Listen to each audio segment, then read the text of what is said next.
안녕하세요. 글로벌 리포트 장량입니다. 오늘은 워싱턴 DC의 내셔널몰에 위치한 국립아시아예술박물관에 나왔습니다. 약 1000여 점의 예술품과 400만 달러를 기부한 아서 세클러의 이름을 따서 1987년 설립된 세클러 갤러리와 1923년 개관한 프리어 갤러리를 통틀어 국립아시아예술박물관으로 부르는데요. 이 박물관에는 삼국시대부터 고려와 조선시대까지 아우르는 300여 점의 도자기를 비롯해 약 770점의 한국 관련 소장품과 일본, 중국, 동남아시아 예술품 약 2만 6천여 점이 소장돼 있습니다. 코로나19 여파로 휴관 중이던 지난해에는 온라인 전시회 코리안 아트 인 더 US가 열렸는데요. 지난달부터는 한국의 고대 장식 기와를 통해 한국 전통 건축 문화를 소개하는 한국 치미 특별전이 열리고 있습니다. 다양하고 깊이 있는 세계 소식 글로벌 리포트 지금 시작합니다.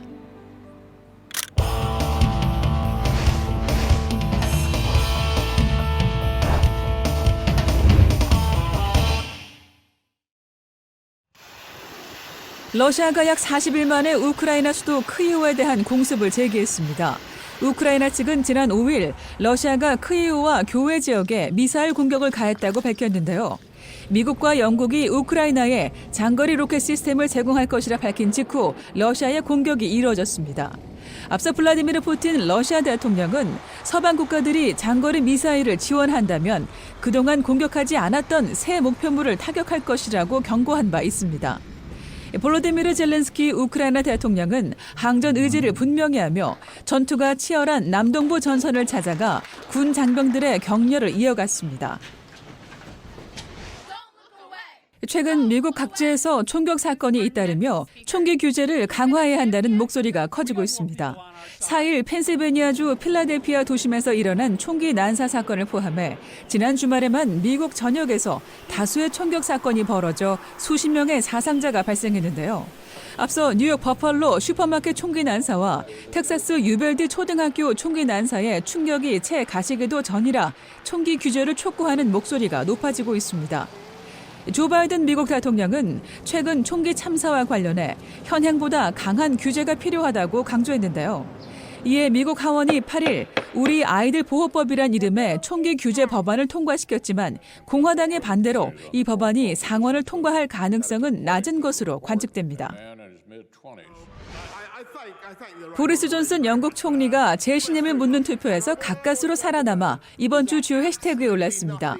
앞서 존슨 총리가 신종 코로나 바이러스 방역 규정을 어기고 관저에서 파티를 열었다는 내용의 보고서가 공개돼 이른바 파티게이트 사태로 번졌는데요.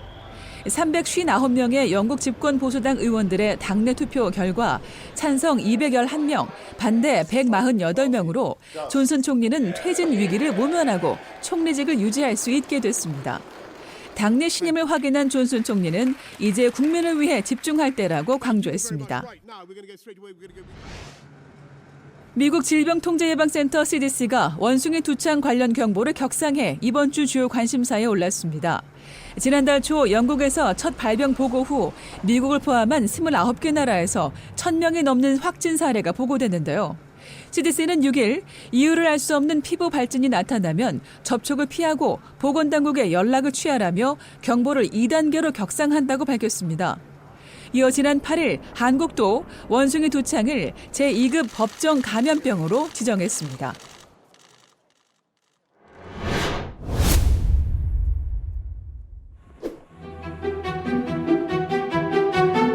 중국이 세계 곳곳에 해군 기지 건설을 추진 중이라는 정황이 속속 드러나면서 미국의 자유로운 인도태평양 전략과 정면으로 충돌할 조짐을 보이고 있습니다. 중국은 해외에서 세력을 키우는 한편 국내에서는 강력한 검열과 통제로 내부 결속을 철저히 하고 있는데요. 클릭 글로벌 이슈 오늘은 더 이상 패권 야욕을 감추지 않고 있는 중국의 행보를 살펴보겠습니다. 是全面战略合作伙伴，两国各领域合作公开透明、合理正当。 워싱턴 포스트는 6일 익명의 서방 관리를 인용해 중국이 캄보디아 레암 기지에 해군 기지를 구축하고 있다고 보도했는데요. 이에 따르면 중국은 캄보디아를 발판 삼아 동남아 해상 교통로를 장악하고 나아가 미국 주도의 인도태평양 패권에 도전한다는 구상입니다. 캄보디아와 중국 정부는 모두 의혹을 부인했는데요. 云壤基地改造旨在加强柬埔寨海军维护海洋领土完整和打击海上犯罪的能力。 중국은 이미 동아프리카 지부티에 해군 기지를 건설한 데 이어 최근에는 태평양 도서국가인 솔로몬 제도와 군사협정을 체결하며 대양 해군을 구축하려는 의도를 감추지 않고 있습니다. 심지어 미국을 마주보는 서아프리카의 대서양 연안에도 기지를 건설하려 하고 있다고 미군 고위급 장성이 밝힌 바 있죠. The Chinese have placed bets or chips down on almost all of the countries along the Atlantic coast. They're seeking a base there, a naval base, a military base. And where we see them have the most traction right now is Equatorial Guinea. 또 왕이 외교부장이 지난주부터 통가와 피지 등 남태평양 8개국을 잇따라 순방하며 미국과 동맹국들의 세력권인 이 지역에 진출하려는 움직임을 보이고 있는데요. 이 같은 중국의 노골적 행보에 미국과 호주가 견제에 나서는 한편 지역 내 나라들의 앞다퉈 손을 내밀고 있습니다. We want to demonstrate to your nation and other nations of the region that we are a partner who can be trusted, who can be reliable, and historically we have been. I think you've seen a lot of Australian development assistance. We want to work with you on your priorities. We want to work together as part of the Pacific family. 한편 중국은 내부적으로 지난 주말 천안문 사태 33주년을 맞이해 강력한 여론 단속에 나섰습니다. 천안문 사태는 1989년 6월 4일 중국 인민해방군이 베이징의 민주화 시위대를 무력으로 진압해 수백 명의 사망자가 발생한 사건인데요. 중국 본토는 물론 홍콩에서도 철저한 통제와 검열을 시행해 추모는커녕 천안문에 대한 인터넷 검색조차 막았습니다. 現在已經唔係講緊話用其他理由或者同其他藉口去到壓制一個言論或者集會自由，去到今時今日已經明目張膽地去到阻止你去到。 이에 홍콩 주재 미국 총영사관과 유럽연합 사무소 등은 4일 저녁 창가에 촛불을 켜 천안문 희생자들을 애도했고 타이완과 호주, 일본 등 주변국에서 오히려 추모 행사가 활발히 열렸습니다.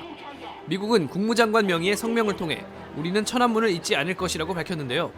국민의 자유를 통제하면서 세계 패권을 노리는 중국을 지구촌은 우려의 눈으로 지켜보고 있습니다.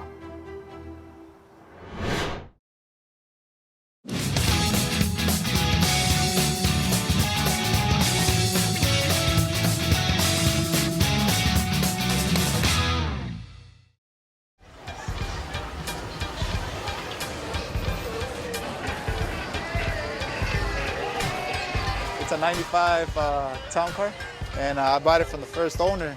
And I bought it all original stock, rims.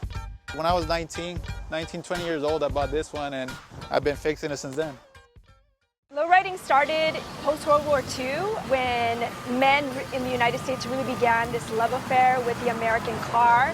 Hot rodding actually began a lot sooner, like in the 1930s, and hot rods were cars that were built off the ground to go fast. So lowriding in post-World War II America, it was the opposite aesthetics. Instead of being high and fast like hot rods, which represent Americana, it was oppositional aesthetics, and they took it low to the ground, and it was about going slow. Once you change the tires from the original size, you lower the car, and then it has small rims, so it's definitely going to go to the ground. People would just drop the car. So they'll drop it, and if a cop's seen them, they'll get pulled over. So little by little, people started inventing the hydraulics, and they started putting the hydraulics. So I guess every time they see a police officer, they'll race up the car so that they wouldn't get pulled over and get a ticket. There was a California law that your car couldn't be any lower than the bottom of the wheel rim. Hydraulics did allow sort of lowriders to go from illegal to street legal, but yes, a police officer could still write you a ticket for, having hydraulics are too low, but typically they don't.